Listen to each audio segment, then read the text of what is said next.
애니메이션이라 하면 여러분은 먼저 두 나라를 떠올리실 텐데요. 우리가 그동안 보아왔고 현재도 보고 있는 수많은 애니메이션 작품들은 대다수가 일본과 미국의 작품들이란 것은 다들 아실 거예요. 이렇게 애니메이션의 트렌드를 이끌어가는 두 개의 축, 그 중에 가깝고도 먼 나라, 일본의 애니메이션 시장에 관하여 알아보도록 하죠. 일단 일본의 애니메이션과 미국의 애니메이션은 기획 단계부터 그 접근을 달리하는 커다란 차이점이 존재합니다. 미국의 애니메이션이라 하면 일단 극장용입니다. 극장으로 먼저 반응이 좋으면 TV 시리즈로 제작되는 방식. 일본의 경우는 어떨까요? 예상하셨겠지만 일본은 TV 시리즈가 먼저입니다. 그 후 반응이 좋으면 극장판으로 만들어지는 방식이죠. 물론 이것은 일반적인 경우이며 절대적인 방식은 아닙니다.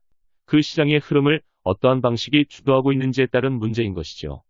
미국의 애니메이션은 오리지널이 많은 반면 일본의 애니메이션은 원작을 이용한 작품들이 주를 이룬다는 것 또한 차이점이라 할 수 있겠습니다. 하지만 가장 큰 차이점이라 하면 바로 성인 애니메이션입니다. 1996년 심야의 애니메이션을 방송하게 된 일본은 에반게리온을 필두로 성인들의 심야 시간을 장악하기 시작했습니다.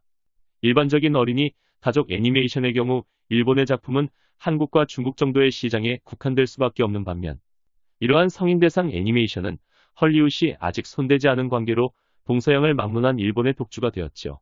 세계적으로 애니메이션의 시청자층이 고령화되고 있는 추세와 맞물려 예상치 못한 성적을 기록한 일본의 성인 애니메이션은 2015년에 이르러 어린이, 가족 대상 애니메이션의 제작 편수를 역전하며 일본 애니메이션 시장을 주도하는 하나의 주류가 되었습니다. 일본 경제의 버블 붕괴, 그에 따른 소비 생활의 위축은 이제 일본에서 돈 쓰는 사람은 오타쿠들밖에 없다는 하나의 특이한 현상으로 나타나며 애니메이션 시장은 이러한 오타쿠들의 지갑을 털기 위해 발빠르게 움직인 결과 성인 애니메이션 시장의 폭발적인 증가로 이어지게 됩니다. 이러한 성인 애니메이션 시장의 증가는 또 다른 타겟층을 양산하는 애니메이션 시장의 롤모델이 되기도 하였습니다. 도라에몽이나 짱구는 못 말려, 그리고 포켓몬스터 등과 같은 어린이 대상의 애니메이션 시장에서 원피스를 시작으로 썸머워즈, 늑대아이 등으로 새로운 시청자층을 겨냥한 시장이 새롭게 형성되기 시작합니다. 96년까지 일본의 애니메이션 시장은 어린이 애니메이션과 지브리의 작품으로 양분되어 있었습니다. 96년은 심야 시간에 이루어지는 성인 애니메이션의 방송이 시작된 해이기도 하죠. 방송을 시작으로 성인 애니메이션 산업의 본격적인 시작을 알린 97년부터 흥행그래프는 조금씩 움직이기 시작합니다. 총 수익 100억엔을 조금 웃돌던 그래프가 200억엔 내외로 올라가기 시작한 것이죠.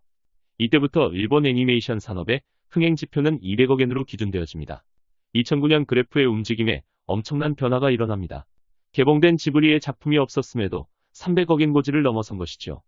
물론 포켓몬스터나 명탐정 코난 등의 어린이 애니메이션이 개봉되기는 했지만 여기에 더하여 에반게리온파, 썸머워즈 등의 성공으로 본격적인 성인 애니메이션 시장의 가능성이 열린 것입니다. 2012년 또한 지브리의 작품 없이 409억엔이라는 흥행지표를 기록합니다. 에반게리온 Q, 늑대아이 등의 작품이 큰 성공으로 이룩한 결과라고 할 수 있겠습니다. 2013년 드래곤볼 지 신들의 전쟁, 마법소녀 마도카 마기카의 성공 또한 눈여겨볼 점입니다. 2014년도에는 도라에몽 스탠바이미와 요괴워치 극장판 등 어린이 애니메이션의 성공이 눈에 띄며 성인 애니메이션은 아이돌 마스터와 진격의 거인 등이 개봉하였으나 기대에 미치지 못하면서 잠시 주춤하는 모습을 보이기도 하였습니다. 하지만 이듬해인 2015년 괴물의 아이와 드래곤볼지 러브라이브 걸스앤판차 등의 연이은 성공으로 어린이 애니메이션을 압도하는 성적을 기록하게 됩니다. 제작 편수에 있어서도 성인 애니메이션 67편에 비하여 어린이 애니메이션은 19편으로 시장의 흐름이 명확하게 옮겨가는 것이 눈에 보일 정도입니다. 이러한 흐름에 2016년 말할 것도 없이 경이로운 기록을 세우게 됩니다. 너희 이름은의 엄청난 성공으로 사상 최고의 시장 수익을 기록하였습니다. 하지만 성인 대상이나 조금 더 어린 층을 대상으로 하는 작품들의 시장이 마냥 좋았던 것만은 아니었습니다. 하나의 역사적인 작품으로 붐을 일으켰으나 후발주자들의 작품평 준화에는 많은 노력과 시간이 필요하였죠. 성인 애니메이션의 경우 흥행 수입 10억엔 정도를 기준으로 행작품을 얘기하곤 합니다. 과거 2004년 엄청난 기대를 안고 개봉한 스팀보이와 이노센스가 11억엔과 10억엔의 성적을 기록하는 것을 필두로 이러한 성인 애니메이션의 잠재력은 관객수 90만 명 남짓, 흥행 수입 10억엔 정도가 한계라는 인식이 점점 생겨났기 때문이죠. 하지만 2011년 극장판 K-ON의 19억엔이라는 흥행 수입을 시작으로 한계를 뛰어넘는 가능성에 수많은 회사들이 앞다투어 뛰어든 결과 어린이 대상 애니메이션의 제작 편수를 뛰어넘는 기록을 경신하며 양적 질적 발전이 이루어진 셈입니다. 현재도 새로운 시장을 개척한 일본의 애니메이션 산업은 계속해서 진화 중입니다. 이렇게 성인 애니메이션으로의 방향 전환에 따라서 제작이 감소한 어린이용 애니메이션 이야기를 안 할 수 없겠죠. 일본의 고유 브랜드라고 할 수 있는 어린이용 애니메이션의 경우 제작 편수가 감소하고는 있지만 현재는 중국으로의 수출로 꽤나 짭짤한 수입을 올리고 있습니다. 역사가 깊은 일본 애니메이션의 경우 그 재고량 또한 만만치 않게 쌓여있기 때문에 중국으로 계속해서 작품을 공급할 수가 있지요. 중국의 수요 증가로 아시아권에서만 일본 작품 수출의 40%를 소비하고 있습니다.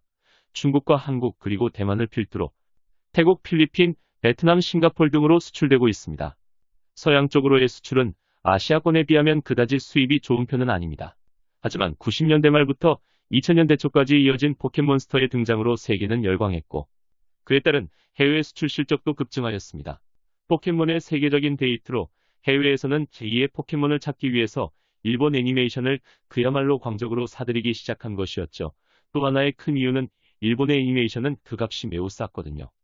자국에서 직접 애니메이션을 만드는 것보다 저렴한 가격에 사들일 수 있으니 수입을 안 할 이유가 없던 것이죠. 하지만 이러니저러니 해도 포켓몬과 같은 강력한 현상을 만들어내는 작품이 또 한 번 나오기는 쉽지 않은 법이라 서양권으로의 수출도 점점 미비해지기 시작합니다. 이러한 상황에서 중국 정부가 자신들의 인터넷 기업에 일본의 애니메이션을 정식으로 구매하여 서비스하도록 통제를 하면서 그야말로 돈을 쓸어 담는 상황이 벌어지기도 하였습니다. 무분별한 다운로드와 해적판이 나도는 중국 시장을 그저 한숨 쉬며 바라봐야 했던 일본에 그야말로 단비가 내린 것이죠. 일본에는 이미 중국에서 몇십 년 동안 볼 수 있는 애니메이션이 재고로 남아있는 상태이거든요.